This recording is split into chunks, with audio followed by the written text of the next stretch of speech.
आज होगा उपराष्ट्रपति पद के लिए मतदान। सुबह 10 बजे से शाम 5 बजे तक वोटिंग चलेगी। मतदान के बाद शाम 6 बजे तक नतीजे आएंगे। सीपी राधाकृष्णन और बी सुदर्शन रेड्डी में होगा मुकाबला।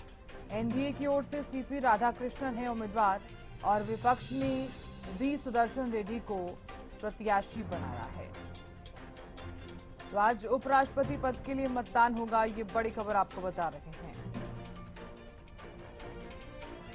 सुबह 10 बजे से शाम 5 बजे तक वोटिंग चलेगी। मतदान के बाद शाम 6 बजे तक नतीजे आएंगे।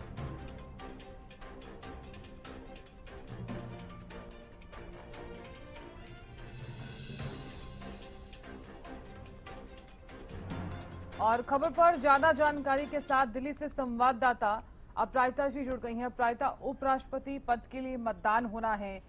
10 बजे से लेकर शाम 5 बजे तक ये वोटिंग, किस तरह से देख रही हैं आप इसे?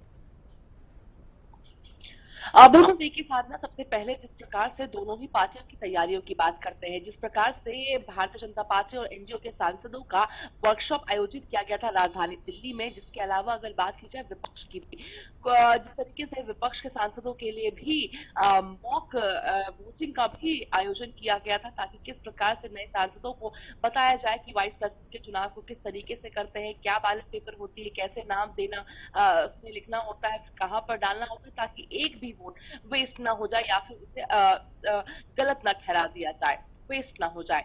ये तमाम प्रक्रिया चली। इसके अलावा अगर बात की जाए तो बीजेडी की बात करते हैं, जो ओडिशा की पार्टी, हालांकि एनडीए का समर्थन नहीं करती, एनडीए के हिस्से में नहीं आती है, मगर जब भी कोई बिल आती है, यानी कहीं ना कहीं हम कह सकते हैं कि साइलेंट सपोर्टर है एनडीए की, मगर बीजेडी ने इस वोटिंग में हिस्सा लेने से मना कर दिया है।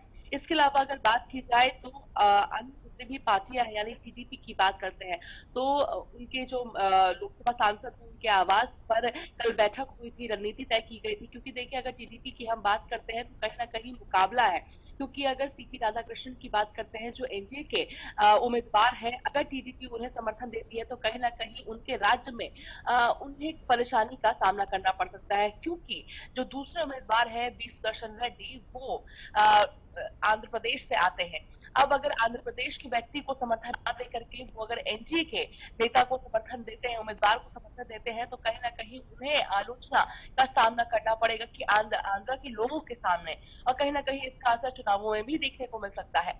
इसके अलावा अगर बात की जाए तो दूसरा स्टेट आता है, वो है जिस प्रकार से एम के स्टालिन, जहां के मुख्यमंत्री हैं, यानी अगर एम के स्टालिन की हम बात करते हैं, पार्टी डीएमके की बात करते हैं, तो अगर एम के स्टालिन की पार्टी एआईडीएमके डीएमके अगर इंडिया ब्लॉक के नेता को अगर समर्थन देती है, तो कहीं ना कहीं वो भी उनके लिए परेशानी का सबब बन जाएगी। क्योंकि अगर बात की जाए एआईडीएमके की, तो अगर उन्होंने समर्थन दिया B Sudarshan Reddy India bloc के नेता को, तो कहीं ना कहीं उन्हें अपने प्रजा के नेताओं से आलोचना सहनी पड़ेगी। क्योंकि तमिलनाडु की अगर हम बात करते हैं तो तमिलनाडु का नेता सीपी राधाकृष्णन को माना जाता है। अब अगर सीपी राधाकृष्णन को वोट नहीं देकर किसी और राज्य के नेता को, किसी और राज्य के उम्मीदवार को अगर वो समर्थन देते हैं तमिलनाडु के एआईडीएमके, तो 2026 में होने वाले राज्य के चुनावों में कहीं ना कहीं उन्हें आलोचना सहनी पड़ सकती है।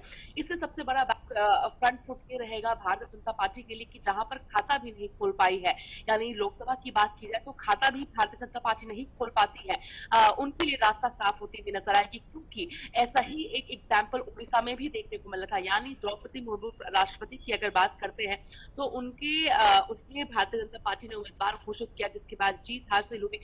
ओडिशा, जहां पर बीजेडी की जो पार्टी है वो कई दशकों से राज्य कर रही थी, और ये पहली बार है 2024 के चुनावों में जब भारतीय जनता पार्टी ने अकेले ही सत्ता में बीजेडी उड़ीसा में आए थे।